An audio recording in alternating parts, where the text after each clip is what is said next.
నమస్తే, నేను Kavitha. Welcome to iDream news.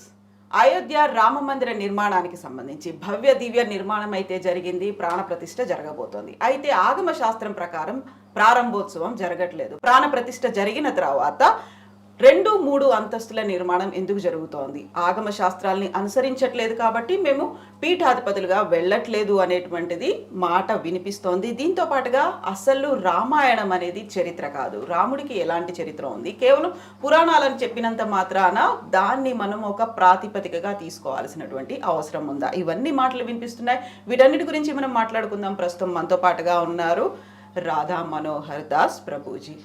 Hare Krishna Prabhuji. జై శ్రీరామ్. అమ్మ హరే కృష్ణ, జై శ్రీరామ్.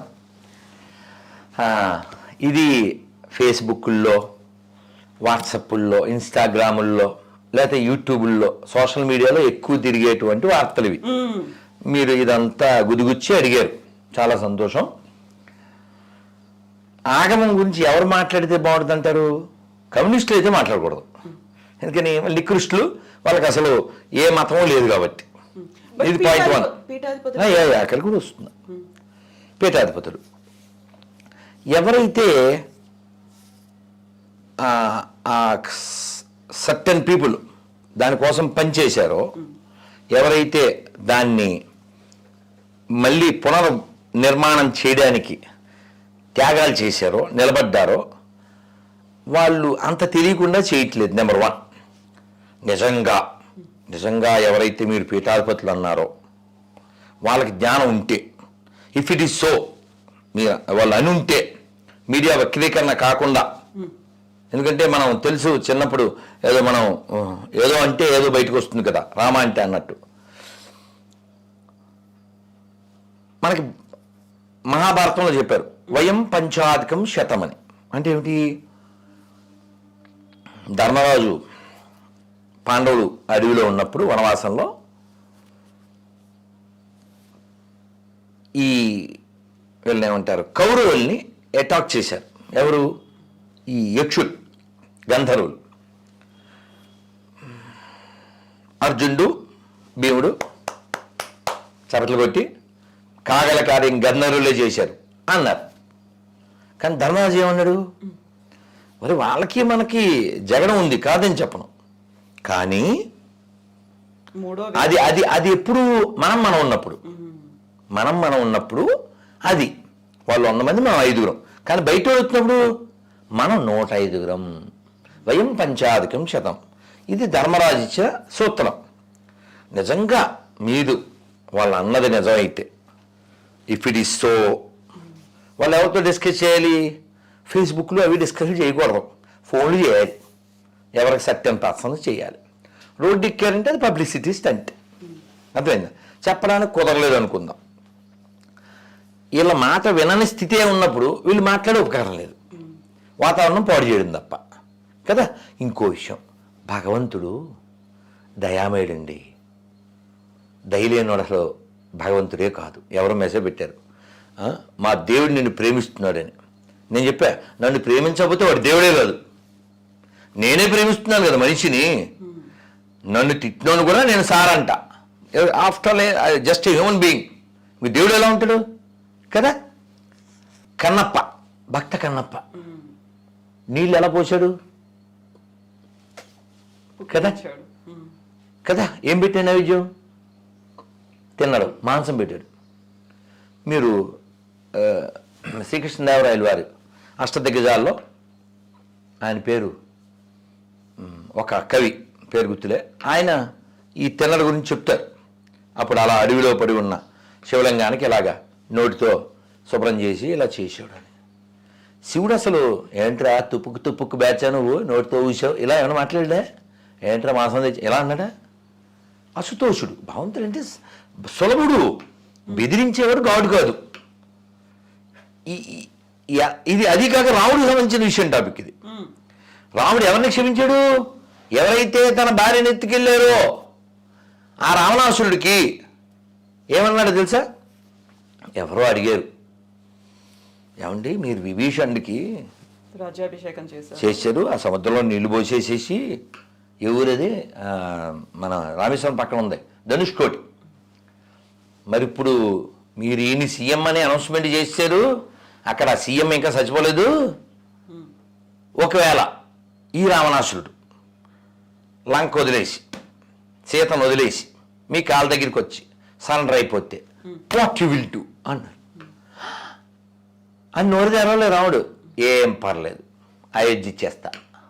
అది గట్స్ అంటే గట్స్ ఉన్నది ఇచ్చి కొడతాడు. సరే, మరి రావణాసురుడు చచ్చిపోయాడు. ఎన్ని మనం మెసేజ్ పెట్టినా మెసెంజర్ పంపినా వినలేదు వాడు. ఇతనికి అంత్యక్రియలు చేయమన్నారు విభీషణుడితో. నేను చేయను, వాడు చాలా మంచిది కాదు, హీ నాట్ కరెక్ట్ అన్నాడు. అప్పుడు రాముడు చెప్పాడు, you are not correct no, ఎందుకంటే మరణాంతరే నవైరం, చచ్చిపోయాక వైరం ఏమిటి, నువ్వు చేయకపోతే చెప్పు నేను చేసేస్తా. ఎందుకంటే you are my brother, you are like my brother, is also like my brother, because you are my brother. ఇది రాముడు శత్రువు పట్ల వ్యవహారం. శత్రువు పట్లే రాముడికి అంత కన్సర్న్ ఉంటే తన కోసమే తప్పిస్తూ తన నామమే జపిస్తూ తన కోసమే జీవిస్తుండే వాళ్ళ పట్ల ఈ అంటాడా, అదేమన్నా ఎడారిగడ్డ. చెప్పండి. ఇంకో పాట, సీతాదేవి అక్కడ లంకలో ఉన్నప్పుడు హనుమంతుడు, అమ్మా వీళ్ళందరూ వేసేస్తా అన్నాడు. ఎందుకు నాయన, ఎందుకేమిటి, నేను ఏడిపిస్తున్నారు కదా అన్న. ఎందుకు ఏడిపిస్తున్నారు, నేను ఇక్కడ ఉండబట్టి, నేను ఇక్కడ ఎందుకున్నాను. రావణాసుడు ఎత్తుకొచ్చాడు కాబట్టి. రావణాసుడు ఎందుకు ఎత్తుకొచ్చాడు, నేను జింక అన్నాను కాబట్టి. బికాజ్ ఆఫ్ జింక సీత వెంటూ లంక. అంటే సీతాదేవి అక్కడికి వస్తేనే సినిమా పూర్తి అవుతుంది, రావణాసురుడు అనే పాత్ర ముగిసిపోవాలి. ఎందుకంటే ఇంకా వెనక్కి వెళ్తే భాగవతంలో శాపం ఇవన్నీ ఉన్నాయి. ఇక్కడ సీతాదేవి మనకి ప్రతీక, మనకంటే జీవాత్మ. శ్రీభాష అప్పలాచార్యులు వారి పేరు విని ఉంటారు, మహానుభావులు చాలా స్పష్టంగా చెప్పారు రామాయణం. రాముడు పరమాత్మ, సీత జీవాత్మ, హనుమంతుడు గురువుగారు. గురువుగారు ఏం చేశారు, ఆత్మను తీసుకొచ్చి పరమాత్మతో కలిపారు. ఈ సీతాదేవితో హనుమంతుడు అమ్మ వెళ్ళి వేసేస్తా అన్నాడు. ఎందుకు వేసేస్తావు అంటే, నేను ఏడిపిస్తున్నారు కదా, నన్ను ఎందుకు ఏడిపిస్తున్నారు, నేను ఇక్కడ ఉండబట్టి, నేను ఇక్కడ ఎందుకున్నాను. జింక అడిగాను, ఆ జింక కోసం వాళ్ళు వెళ్ళేసరికి వీడి ఎత్తుకొచ్చాడు. మరి నేను జనకుడు కూతురుని కదా. జనకుడు అంటే ఎవరండి, జ్ఞానంలో తోపు, సుఖదేవుడికే జ్ఞానం ఇచ్చినాను. మరి అలాంటి ఆయన కూతురుని కదా, బంగారు జింక ఉంటుందా, ఆలోచించవచ్చు కదా. నేను ఆలోచించలేదే. అంటే సీతాదేవి మహాశక్తి, ఆవిడ అమ్మవారు, కానీ ఇక్కడ పాత్ర ఏంటి, ఆవిడ ఒక జీవాత్మక ప్రతీక. రాముడు దేవుడే, కానీ అక్కడ సార్ ఆయన సన్ ఆఫ్ దశరథ, మా ఇంటి ఆవిడ సీత, మా తమ్ముడు లక్ష్మణుడు ఇలాగే మాట్లాడాడు. మా ఊరు అయోధ్య, మీ దేవుడైనా వాళ్ళు చెప్పినా ఒప్పుకోలేదు ఈయన. ఎందుకంటే ఈ కేమ్ యాజ్ హ్యూమన్, ఆయన అలా ఉంటేనే వాడిని చంపగలడు. అది దాని విధానం అంతే. మరి కృష్ణుడు ఎలాగదే, పుట్టడమే రావడమే శంకుచక్ర గదా పద్మాలతో కనబడిపోయి ఎస్ ఆయన ద సుప్రీం అని వాళ్ళ అమ్మ చెప్పేశాడు. అది ఇంకా చివరి వరకు అలా ప్రూవ్ చేస్తూనే ఉన్నాడు. సరే, ఈ సీతాదేవి ఏముందో తెలుసా నాయన, వాళ్ళు నన్ను ఏదో తిడుతున్నారనో అరుస్తున్నారనో నువ్వు హట్ అయ్యావు నిజమే, కానీ వాళ్ళు ఎందుకు నన్ను అలా చేస్తున్నారు, వాళ్ళు they are following the rules of his orders, they are order carriers అంతే. వాళ్ళు జస్ట్ టూల్స్ ఆఫ్ రావణాసురుడు చెప్పాడు వాళ్ళు చేస్తున్నారు అని చెప్పి సీతాదేవి గొప్ప మాట చెప్పింది. నకశ్చిన్ అపరాధ్యతి. ఎవరన్నా రామాయణాన్ని ఫాలో అయితే సూసైడ్ చేసుకోరు, అంటే మైండ్ వీక్ అవ్వదు. నకశ్చిన్ అపరాధ్యతి అంటే లోకంలో తప్పు చేయని వాళ్ళు ఎవరైనా ఉంటారా, ఎవరిది ప్రశ్న, సీతాదేవి. అంటే ఎంత క్షమాగుణం చూడండి, ఎవరు తనని హింసించేవారి పట్ల. అసలు ఇది సీతాదేవి లక్షణం మాత్రమే కాదు, సహజంగా మనందరి బ్లడ్లో ఉంది అది. మనం ఎలాంటి వాళ్ళం, ఏదైనా నష్టం కష్టం అయితే ఏం చేస్తాం, పూర్వకర్మ అలా ఉంది అంటుంటే తలరా రాసి ఉంది. ఈ ఎక్కడ దాకా వద్దు. ఎప్పుడో సీతాదేవి ఎప్పుడో రాముడు వాళ్ళనిద్దరిని పూజించి 6 లక్షల ధనంతో గుడి కట్టిన రామదాసు గారు కూడా ఏం పాడారు, క్రూర కర్మములు నేరక చేసితి నేరములెంచకు రామా, దారిద్ర్యము పరిహారము నీయవే దైవ శిఖామణి రామ. అమ్మ విషయం ఏంటంటే రాముడు ఉన్నాడని కేవలం ఏదో అయోధ్య వాళ్ళు మాత్రమే నమ్మట్లే. ప్రపంచంలో చాలా చోట్ల నమ్ముతున్నారు, మన దేశం కాని చోట్ల కూడా నమ్ముతున్నారు. మనకంటే బాగా బాలి ద్వీపం, అక్కడ ముస్లింలుగా మారిపోయినప్పటికీ కూడా వాళ్ళ ఇళ్లలో ఇప్పటికీ సీతలు ఉన్నారు. ఓకే, ఇంకో విషయం, రాముడు దేన్ని బట్టి మనం మాట్లాడతాం? రామాయణాన్ని బట్టి మాట్లాడతాం. అలాగే మీరు రామభద్రాచార్యులు వారు ఇదే రామజన్మభూమి అని కన్ఫర్మ్ చేసిన వ్యక్తి పుట్టు అందుడు. కోర్టుకు వచ్చి సాక్ష్యం చెప్పారు. ఎలా కన్ఫర్మ్ చేశారు మీరు అని అడిగితే ఆయన ఋగ్వేదంలోంచి ఒక ఉదాహరణ ఇంకా మిగిలినవి చెప్తూ, చూడండి సరయూ నదికి ఎంత దూరంలో ఉంటుంది అని చెప్పారు. కోర్టు ఇంకొక మాట్లాడడానికి లేక తీర్పిచ్చారు. ఇంకోటి, పోని రామాయణమో లేకపోతే ఇంకోటి నువ్వు ఒప్పుకోకు కాసేపు, ఈ దేశానికి బాబర్కి ఏంటి సంబంధం? బాబర్ ఈజ్ డొకైట్, దొంగడు. తొగ్లకో డెకాయిట్, తైమూరో డెకాయిట్, టిప్పు సుల్తాను వాళ్ళ నాన్న dacoits who ruined thousands of temples. ఇప్పుడు దొంగోడికి మాకు సంబంధం ఏంటి? వాడి మతం ఏదైనా సరే, మందు మీ తమ్ముడు కొడితే ఏంటి, మా అన్నయ్య కొడితే ఏంటి, ఇద్దరు దొంగలే కదా. అది అయితే ఇక్కడ ఆగమాల్ని అనుసరించట్లేదు. ఇప్పుడు ఫస్ట్ 3 అంతస్తులో మీది ఇందాక అంటే మీరు చాలా లాంగ్ క్వశ్చన్ కొన్ని వచ్చినాయి. ఏది 3 అంతస్తుల ప్రాబ్లం ఏంటి? ఇప్పుడు 3 అంతస్తుల్లో భవ్య దివ్య రామ మందిర నిర్మాణం అని అన్నారు.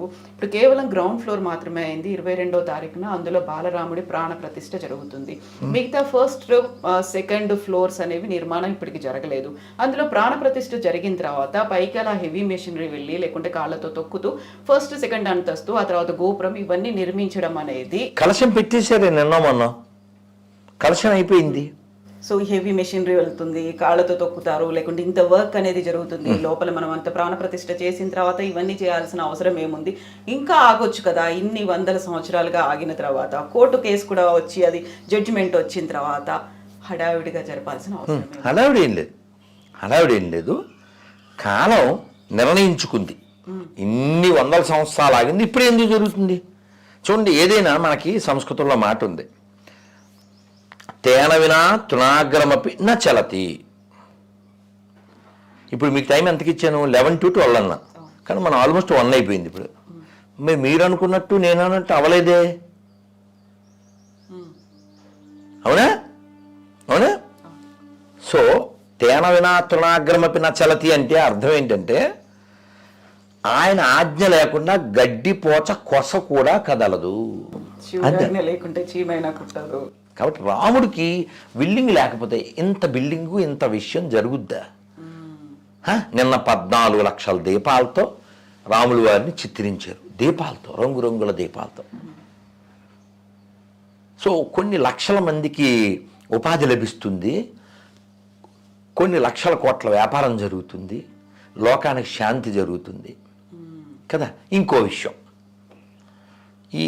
ఇప్పుడు ఎవరైనా అంటే ఇంకా మన ఎలిఫెంట్ వాక్స్ డాగ్స్ బార్క్స్ అది ఎప్పుడు ఉంటుంది. ఇప్పుడు రామ మందిరం ఎవరి వలన అయ్యింది అని ప్రశ్న వచ్చింది అనుకోండి, ఎవరెవరు త్యాగాలు చేశారో వాళ్ళ వలన అయ్యింది కదా. ఇప్పుడు ఎవరు కామెంట్ చేస్తున్నారో వాళ్ళ వలన అయితే అవ్వలేదు. There are comedy spoons. ఇప్పుడు ఎవడైతే కామెంట్లు గట్టి మీద కూర్చొని చేస్తున్నారో వాళ్ళ వాళ్ళ వాళ్ళ పార్టిసిపేషన్ అయితే లేదు కదా. నేను వెళ్ళాను అయోధ్యకి 92లో కరసేవకి, మళ్ళీ మళ్ళీ మళ్ళీ మళ్ళీ వెళ్ళా, మళ్ళీ మళ్ళీ వెళ్తా. ఇంకో విషయం, ఈ బల్ల ఎక్కడ పెట్టినా మా ఇష్టం, మీ ఇష్టం ఏం లేదు, ఇది మా ఇల్లు కదా. నువ్వు అవుతారో కదా, నువ్వు కనీసం నువ్వు రామ మందిర ప్రతిష్టకు రానని చెప్పావు కదా, కాబట్టి what right you have to speak కదా. ఇప్పుడు ఆగమ విషయం వస్తే మీరు ఇందాక హెవీ మిషనరీ ఇంకా ఏదో మాట్లాడారు కదా. ఇప్పుడు దేవాలయాలు, పాత దేవాలయాలు మన వాళ్ళు ఆ బండ్లా వేస్తారు, వాటిని ఏమంటారు గ్రానైట్. ఎలా వేశారు? ఆల్రెడీ ప్రతిష్ట